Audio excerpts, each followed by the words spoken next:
Hello everybody and welcome back. Today I'm going to be playing more Skyrealms. Sorry I didn't put a video out yesterday, but I will be putting out 2 videos today to make up for it. I think the other one will be Golf with Friends because I have some good footage of that.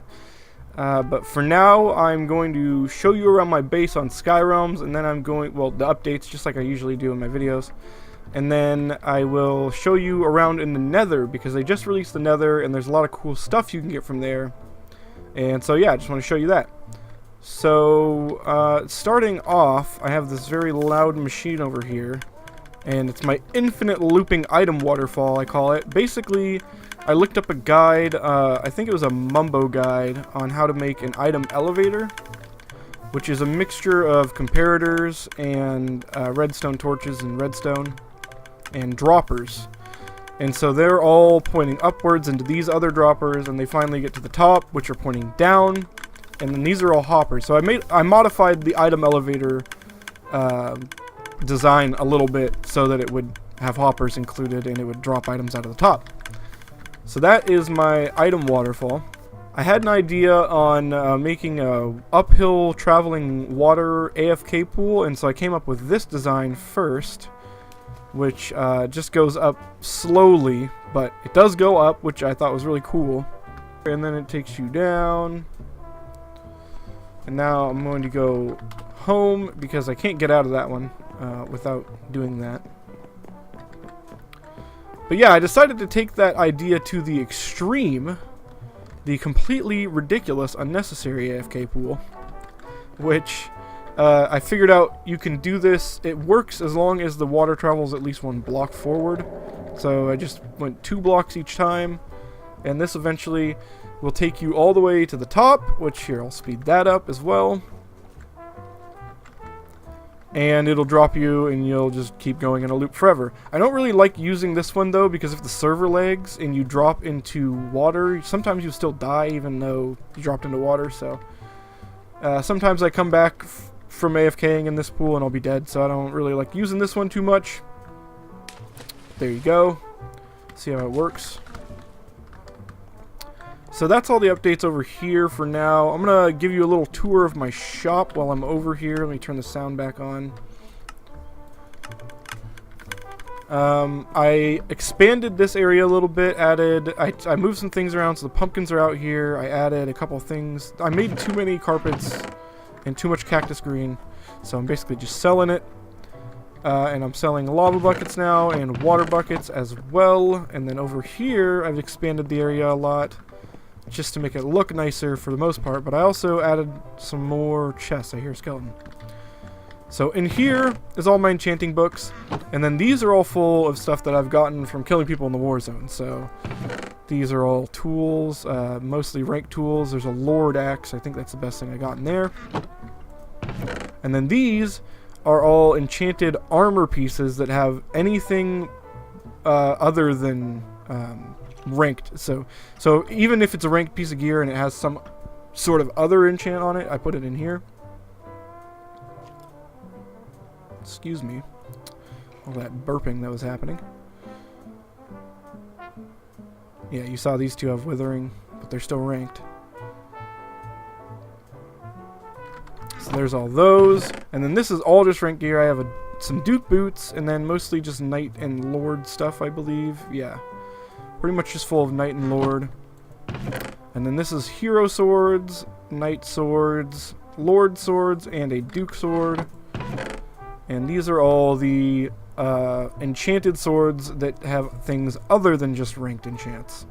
So, let me just go through the list real slow so you can see if you want to. I got a Sky God Sword at some point.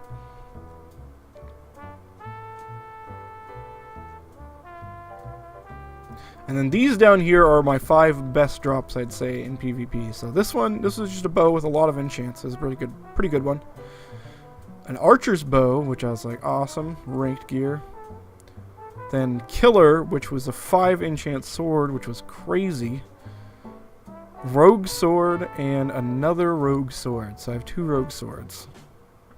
So that's all the stuff I've gotten from the war zone, from my just killing people with splash potion harming. So I've also added poison into my rotation of potions. So I'll throw a poison potion right at the start and then do harming. It helps me get kills. So that's something that I started. And I also started selling fire resistant potions, so you can go to the Nether. And I added a Nether shop because I got all this stuff from the Nether. So now I'm selling Nether stuff. That's it for the shop, though. Coming up to here. This is the last addition that I've made to my base, and then I will get on to the Nether. So up here, I've got a villager farm, and basically how it works is these two give each other potatoes, they make babies. The babies come over to the corner here, they fall in. He's not falling in yet. He should be falling in. Eventually. They're supposed to fall in, and then they'll come up, they'll get looped over here with the water, and then they'll go up the water as an adult, and then they'll just chill up there. I'll have a link to a video in the description on how I made it. The video that I watched to build it. It's not really working all that well in Skyrealms though, so I've been having to give them potatoes, but it's still, it's kind of working. So, anyways, that was the last addition that I have to my base. On to the Nether. So, now that the Nether's a thing, you can get blocks, building blocks, so easily. If it will, there we go, ever take me to the Nether. So you want to make sure you have fire resistance going. I'm just going to drink another one to top it off. And then you start up here with an elytra, but you don't really need to use it because there's no falling damage, but I will go ahead and just fly around anyways. It's good to get yourself away from the starting zone, so you're not just digging where everyone else is dug. So you want to dig yourself down to about probably about 8 on the Y level. So let me just keep going down until I hit about 8. And like I said, there's no fall damage. You don't have to worry about that. Go ahead and seal up that lava.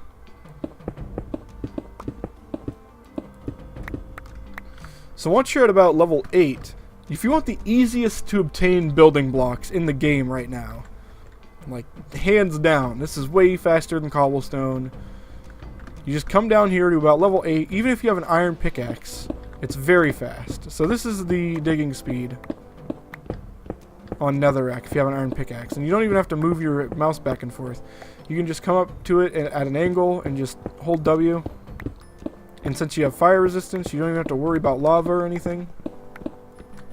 I brought a diamond pickaxe to show you that it's really not much faster. So if you're going to be using an unenchanted pickaxe, I would go with iron. But if you can afford an enchanted pickaxe of some sort, like a sky god pickaxe, look at how fast you can get these blocks. Watch this.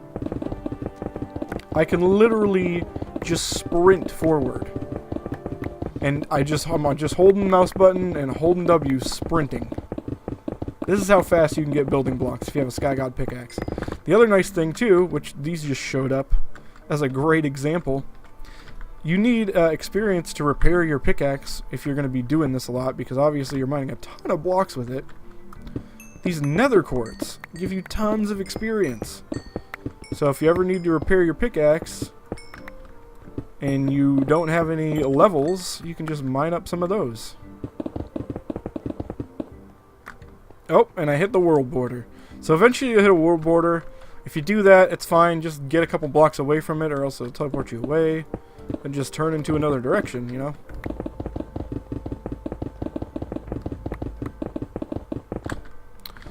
So yeah, in like a minute, I've obtained 300-400 netherrack. Tons. So I'm gonna go home, and then I'm gonna try to find some of the other cool things about the Nether. Oh, I almost forgot to show you guys one of the coolest updates to my base. I made a fireworks launcher. Come here. Come here. I think I'm lagging.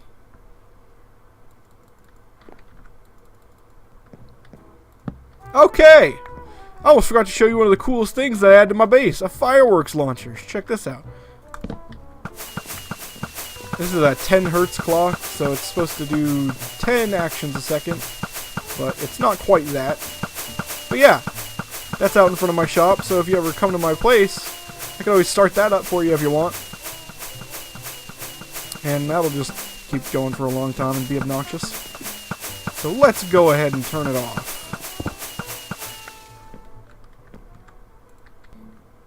Alright, so I gotta get kind of low, but I'm gonna try to show you a couple more cool things in the Nether, if I can.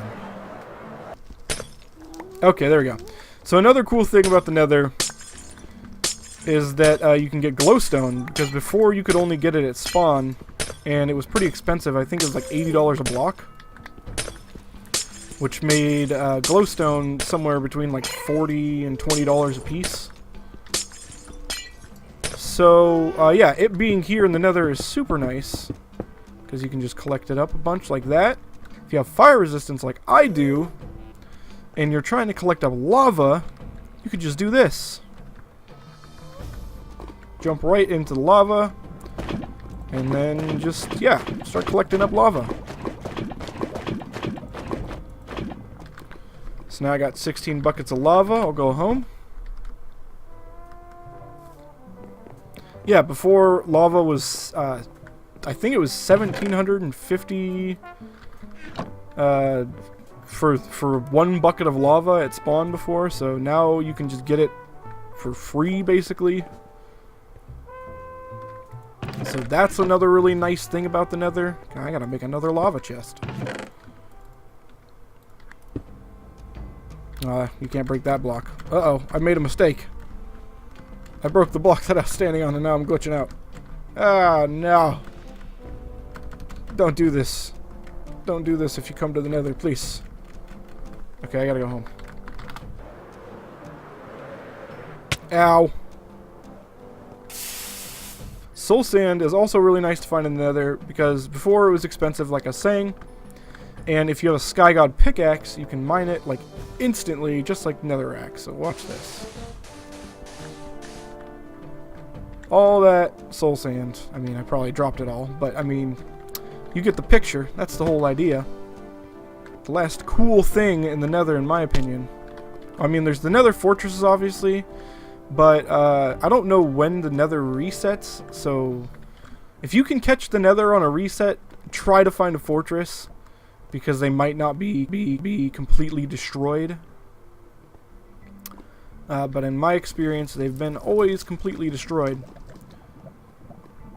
See if we can find... You want to be kind of low, but if you're kind of low... Okay, here we go. You can find these big deposits of magma cubes, and they mine just as fast as netherrack as well if you have a Sky God pickaxe. So you can just come into here and just mine up all of that. And that was like a stack and a sum of magma blocks right there. So yeah, you can get a bunch of magma blocks really quick that way too. You probably don't want to build with magma blocks too much. Maybe you can use them as like a little bit of a light source. I think they put off a little bit of light.